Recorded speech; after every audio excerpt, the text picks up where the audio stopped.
kui me juba videot teeme, siis ta ilmselt on sellega arvestanud, et see kuskile läheb. Miks ma raamatuid pean saama? Vanemad teenivad miljoneid lähevad tulevikus terapeutide peale. Tere, meil on üks asi. Pere on püha, aga internetis on pere ka bränd. I love you. I will hit that. What? You hit me? No, hit mama. Baby Soul, can you please not play rough with your sister anymore? Vanemad, kes dokumenteerivad igat sekundit oma laste elust, et seda rahaks keerata. Come here, come closer for the video. Go like this. No, Mom, I'm actually seriously crying. No, I know, but go like this for the video. No, go like this. Put your hand like this. Look at the camera, look at the camera. Okay, it's okay, it's okay. It's over, it's over, it's over. Ouch, you're gonna get cancelled. Mõne perekanali sisu ongi nagu uus Netflixi draama, ainult et lapsed ei saanud seda valida. Kui varem panid vanemad perepildid albumisse, siis nüüd on see album hoopis YouTube ja seda vaatavad 100 000 võõrad. Remember, guys, to please be sure to smash that like button. Ja smashi pigem see lapsepõlv puruks. Alguses tundus see kõik ju armas. YouTube'i tulid perevlogid, kus jagati beebi esimesi samme või maja ehitust. See kõik oli nagu suur virtuaalne päevik. Aga need kanalid avastasid väga kiiresti, et siit saab raha teenida. Mähkmed, beebitoit, vankrid, mänguasjad. Kõik on reklaamitav. Kust tuli üldse idee tuua lapsed kaamera ette? Hedo on ju oligi nagu part of see Marimeli blogi, mida ma kunagi hakkasingi rasedana pidama. Ja siis ta lihtsalt oli pildis kogu aeg või nagu kõik need koostööd ju tulid ka nagu hästi siuksed laste asjad, kärud, vankrid, voodid, on ju. Et sellepärast ta oli pildis, siis tegelikult kui Hedelin sündis, siis me aasta aega teda üldse ei näidanud. Kuna ta ju täpselt samamoodi elas jälle selle sees, et me kogu aeg tegime neid pilte ja videosid, siis ta mingi hetk ikka väga tahtis ise sinna kaadrisse ronida, vaata, et mina tulen ka pakki avama ja nii edasi. Võtame pakki sees. Ja nii sündiski uus tööstus, pere kui ettevõte. Kui alguses oli eesmärk jagada rõõmu, siis üsna kiiresti võttis ahnus üle. Kaamerad ei lähe enam kinni, sest iga hetk võib tuua uue sponsorlepingu. Lastest on saanud sisu. Perekanalid teenivad kuus kümneid või isegi 100 000 eurosid tänu sponsoritele ja YouTube'i reklaamirahadele. Aga esimese koolipäeva vlog ja hambaarsti juures käigud jäid natukene lahjaks. Pisarad on need, mis toovad sisse vaatamise. If you cut one more thing in my house, I'm going to take the scissors, look at me, and I'm going to cut its head off. God, I'm gonna be so mad. Come here, come closer for the video, come closer. Come closer. Come closer. Mis tundeid see video tekitas? No mulle esimene see emotsioon oligi see, et ma isegi pidanud seda lõpuni vaatama, sest nagu meie ei tee oma lastega nagu never nii. Kui mina seda klippi tegelikult esimest korda nägin, kui see avalikuks tuli USA meedias, siis mul oli lihtsalt esmareaktsiooni see ouch, you're gonna get cancelled. Ütleme sellist markantset asja me tõesti nagu ei praktiseeri. Aga draama müüb. Ja ma olen sellest aru saanud, et draama müüb, aga ma olen ka läinud seda teed, et mul on täitsa suva, et draama müüb. Ma teen pigem seda, millega ma olen ise rahul ja elan ilma draamata ja vaesemalt. Olen tõsiselt põnevil, et sügis hakkab. Mul on siin käinas nii palju teha, et pole aega kuhugi minna. Aga küll ma sügisel hakkan mööda Eestit reisima. Algul käin ilmaveerel Lennalkülas, siis võistlen Masterchefis, et kohtunikelt kiita saada. Ning lõpuks õpin kossupoistelt, kuidas korvi visata. Pole ime, et Telia on eelistatuim TV-teenus üle Eesti. Telia, tõsiselt hea taevaskojast põrgupõhjani. Kui vanemad selle ära taipasid, et draama on see, mis müüb, hakati seda ära kasutama. Ja see ei ole lihtsalt teooria. Siin on paar perekanalit, kes astusid üle piiri. Perekanal Daddy of Five lavastas korduvalt pränke, kus nad karjusid oma laste peale, süüdistades neid asjades, mida nad tegelikult ei ole teinud ja ajasid lapsed nutma, lihtsalt kaamerate jaoks.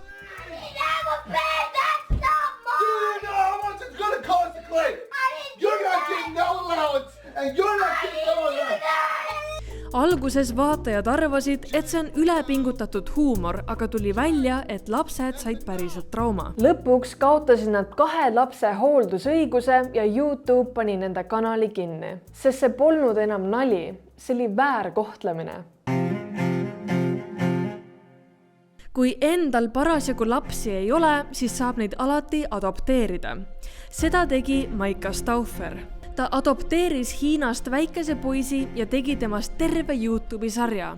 Aga kui Maika sai aru, et poiss on raskemate erivajadustega, kui nad oskasid arvata ja sisu loomine muutus liiga keeruliseks, teatas pere, et nad annavad lapse ära. Sometimes there's unknowns and things that are not transparent on files and things like that. And once Huxley came home, there was a lot more special needs that we weren't aware of.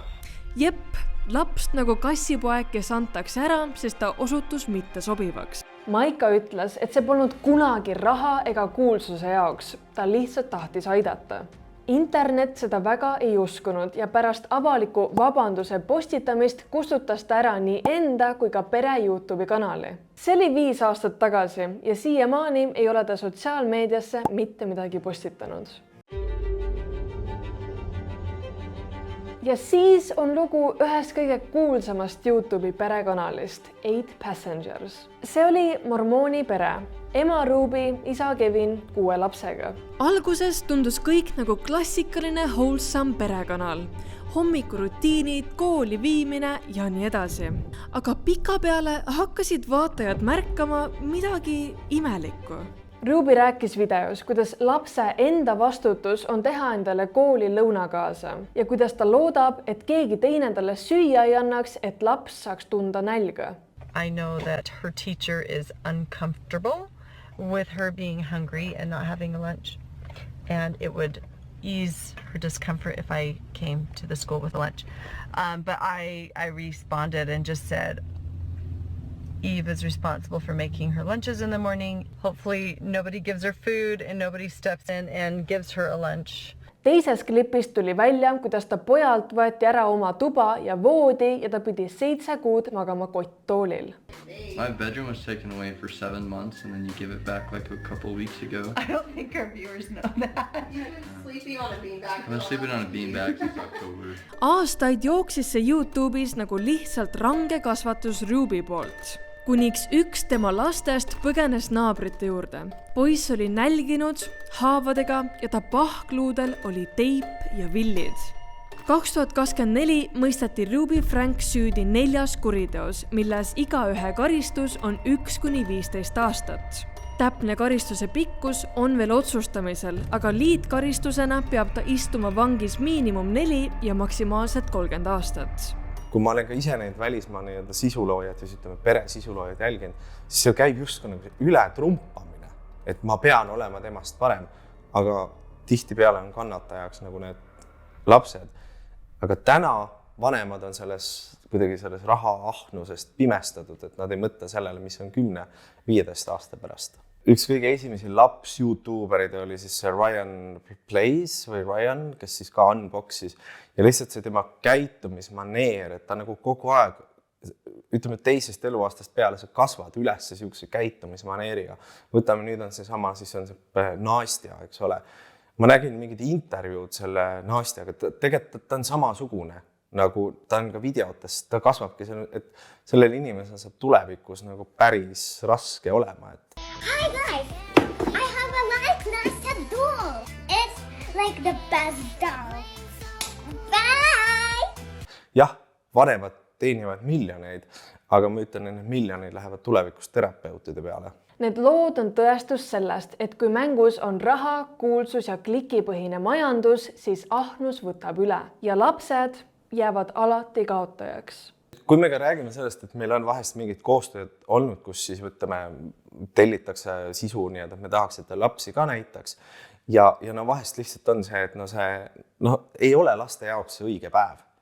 Me saame nende tujudest ja käitumisest aru, siis me lahendame lihtsalt selle kuidagi muud moodi, et me reaalselt ei sunni neid, et nii vahet ei ole. Sellepärast, et sealt ei tule nagu nii midagi, siis on mingi punased silmad ja mingi draama nägu on, et nagu seda... See lihtsalt ei ole väärt seda. See lõpptulem lihtsalt ei ole nagu lõpuks see, vaata, mis ta nagu olema peaks.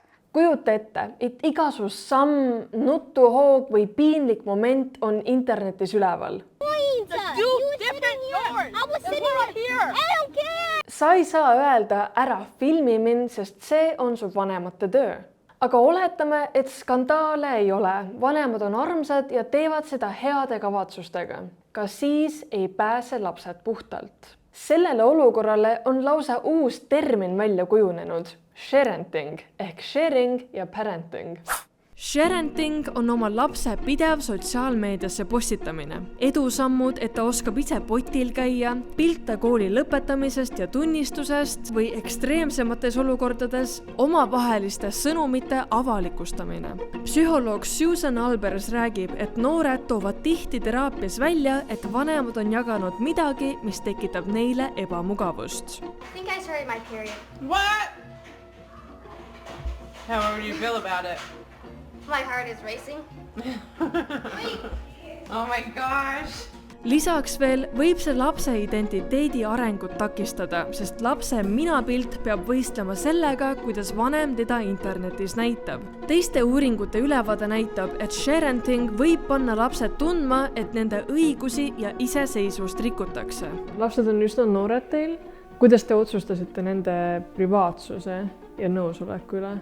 Et 4-aastane tahab olla videos, aga tegelikult kas ta saab ka aru sellest, et kui paljude ees see video on. Ja, okei, ma saan pointist aru. Ma arvan, et ega me otseselt ju neilt, mitte ei ole küsinud. Sellest, kui me juba videot teeme, siis ta ilmselt on sellega arvestanud, et see kuskile läheb.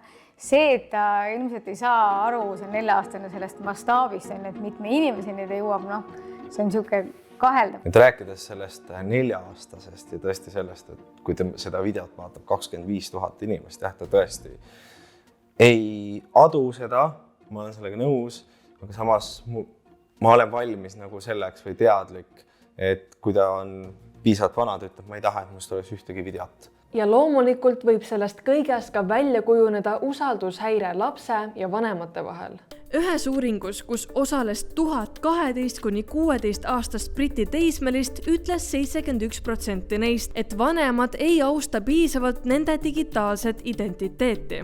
Peaaegu 40% tunnistas, et nad on tundnud piinlikkust fotode pärast, mida nende vanemad on internetti postitanud. Ja vanemad ei saa päris süütut teha. Kuidas see võib lapsi mõjutada pikemas pildis, kui nad on niimoodi väikses saatikaamera ees?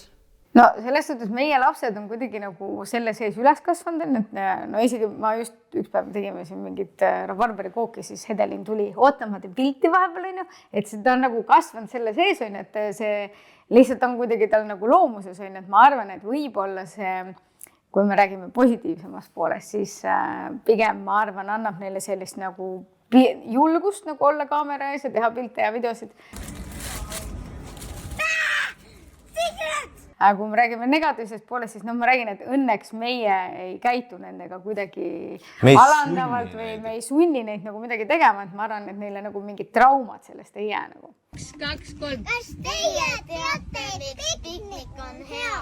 Kui mingi trend jõuab sinnamaani, et valitsus peab hakkama seadusi vastu võtma, siis sa tead, et asi on ikka väga käest ära.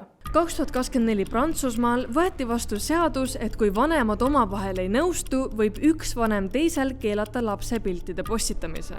2024 esitas Itaalia õigusakti eelnõu, et alates 14. eluaastast saaks laps nõuda, et temast postitatud sisu kustutataks. Kui vanemad teenivad laste piltidega raha, peab tulu kandma lapse kontole, millele ta pääseb ligi 18-aastaselt. Kui palju ja kas üldse teie lapsed saavad ka palka selle eest? Seni, kuni nad ei osanud küsida, ei saanud. Aga siis, kui Hedon sai aru, et oota, aga sa teed mingeid arveid kogu aeg, sa saad ju mingit raha, siis ma olin, et jah, me saame raha. Ja siis ta ütles, et okei, kui mina tulen videosse, et ma tahan ka siis raha saada. Ma küsin ta käest, palju ta tahab. Ta lemmiknumber toon oli 69 ja nii on see jäänud, et ta siis, kui ta on mingis videos või tasulises koostöös, kui tal keegi lihtsalt, ma ei tea, mingi niisama kommi saadab, siis ta ei saa raha, aga kui ongi päriselt tasuline koostöö ja teda on vaja kasutada, siis ta saab ja pool raha siis läheb talle nii-öelda taskurahaks ja pool läheb investeerimiskontole, et ma arvan, kui ta 18 on, siis ta on päris rahul, et ta selle diili tegi. jah. Ameerikas on samuti alustatud laste kaitsmist seoses pereinfluenceritega. Illinois oli esimene osariik, kus võeti vastu taoline seadus. Kui laps esineb vanema monetiseeritud sisus vähemalt 30%, peab pool teenitud rahast minema lapse kontole, mille ta saab kätte 18-aastaselt. Minnesota läks sammu kaugemale. Alla 14-aastaste puhul peab minema kogu tulu lapsele ja lapsel on õigus nõuda enda kohta postituste kustutamist. Kas on olnud kunagi kahtlusi, et äkki lapsed ei peaks olema?